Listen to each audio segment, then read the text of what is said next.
చెప్తున్నాడు. 6వ మాట చూసినప్పుడు సిలువ పైన యేసు ప్రభు పలికినటువంటి 6వ మాటగా యోహాను సువార్త 19వ అధ్యాయము 30వ వచనాన్ని చూద్దాము. యేసు ఆ చిరకను పుచ్చుకొని సమాప్తమైనదని చెప్పి తన తలను వంచి ఆత్మను అప్పగించెను. మనం చూస్తున్నామండి, యేసు ప్రభు 6వ మాట ఇంకెప్పుడైతే చిలకరింపు పట్టుకున్న తర్వాత ఏమంటున్నాడు ఆయన? It is finished. ఈ మాట చూసినప్పుడు టెటెల్స్టైన్ అంటారు ఆ మాట గ్రీక్లో. ఆ మాట టెటెల్స్టైన్ అన్నదప్పుడు ఆ మాటకు అర్థం ఏంటంటే it is completed, it is finished, it is done. So ఈ మాటకు అర్థం ఏంటి? యేసుప్రభు ఆ మాట చెప్తానికి ఏంటి? ఊపిరంతా తీసి ఇట్ ఈస్ డన్ అని చెప్పవలసిన అవసరం ఏంటి? ఇట్ ఈస్ డన్ అది అర్థం అవ్వాలంటే పాత నిబంధనలో యాజకులు అర్థం అవ్వాలి. ప్రధాన యాజకుడు బలి చెల్లించినప్పుడు, బలి అర్పణ అయిన తర్వాత, ద డే ఆఫ్ అటోన్మెంట్, బలంతా అయిన తర్వాత చివరికి చెప్పే మాట ఏం తెలుసా? బలి అయిపోయింది, that is time, it is done.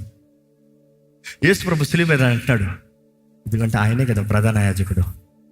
ఆయన అంటున్నాడు, ఇదిగో బలి అర్పణ, బలి యాగము, త్యాగము, ఇట్ ఈస్ డన్. మనుషులు చూస్తున్నారు, చేత కావట్లేదు, ఓడిపోతున్నాడు. తేరి చూస్తున్నారంట, బైబిల్ చదివాం. ఆయన వైపు ఎంతో జన సమూహం ఊరు బయట అవమానపరుస్తున్నారు, హేళనపరుస్తున్నారు. వారేమో వారు లోకంలో రే చేతకానోడ్రా, రే ఫెయిల్ రా, రే వేస్ట్ రా. ఆయన ఏం పట్టించుకుంటా, చేయదలుచుకున్నారు, పట్టు చేసుకుంటా ఇట్ ఈస్ డన్. కానీ ఆ గడికి చూసేటప్పటికి ఇట్ ఈస్ ఆల్రెడీ డార్క్.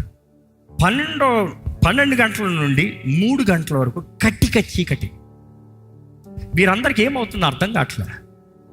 కానీ ఆ రోమిలైన సెంచురీని నోట్ చేస్తూనే ఉన్నాడు. ఆయన డాక్యుమెంటేషన్లో తెలియజేస్తున్నాడు, he's been noting all that is been happening. But then he's noting, ఏంటి సృష్టి ఏంటి ఇట్లా అయిపోతాం, ఈ పరిస్థితి ఏంటి ఇట్లా అయిపోతాం, ఏదో ఒకటి జరిగిందంటే అన్ని అట్లా జరుగుతామేంటి? ఎందుకంటే అక్కడ చూసినప్పుడు ఆయన చెప్పిన మాట 6వ మాట ఇంకా ముగించబడింది, సంపూర్ణమైంది, సమాప్తమైంది. 7వ మాటకు చూసినప్పుడు ఏంటి ఆ మాట చూడండి.